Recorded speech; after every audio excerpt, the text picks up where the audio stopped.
salaada habeenkii la tukado idan waxaynu arkaynaa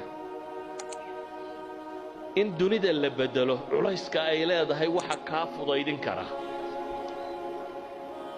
fudaydin kara ee abuuri kara inaad dunida tan dhibta kaaga imanayso dhama ay fududaataa waa xidhiidhkaada la leedahay inta uu xooggan yahay waa salaad inta aad tukanayso sida awgeed ayaa nebiga markay dhibtu ku adkaatay haddana waxaa la faray tasbiixdiiyo salaadda inuu badiyo waa markay dhibtu ku adkaatay markii la yidhi fasdac bima tu'mar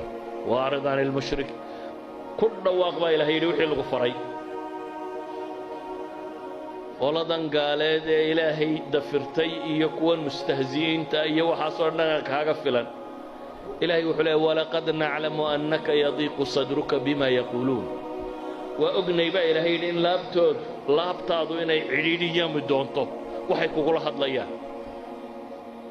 dhib baa kaala kulmi doonta laakiin maxaa xala fasabbix bixamdi rabbika wa kun min asaajidiin baa lagu yidhi tasbiix iyo taxmiid la kaalay inta sujuudana ka mid noqo idan mashaakilka adduuniya culayskeeda haddaad rabto inaad ilowdo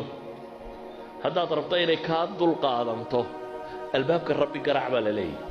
wax kaloo dhan ha qabanay dikrigiisa badi salaadiisa badi cibaadadaa badi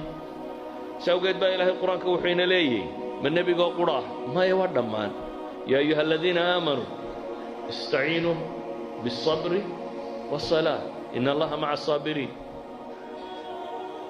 يا أيها الذين آمنوا استعينوا بالصبر والصلاة واستعينوا بالصبر والصلاة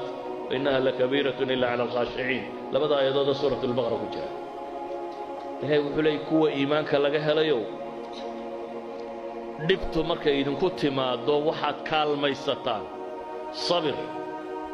iyo salaad baa la tilmaamaya idan waa manfac dunawiya ومنفع دنوية ومن مقاصد أن صلاة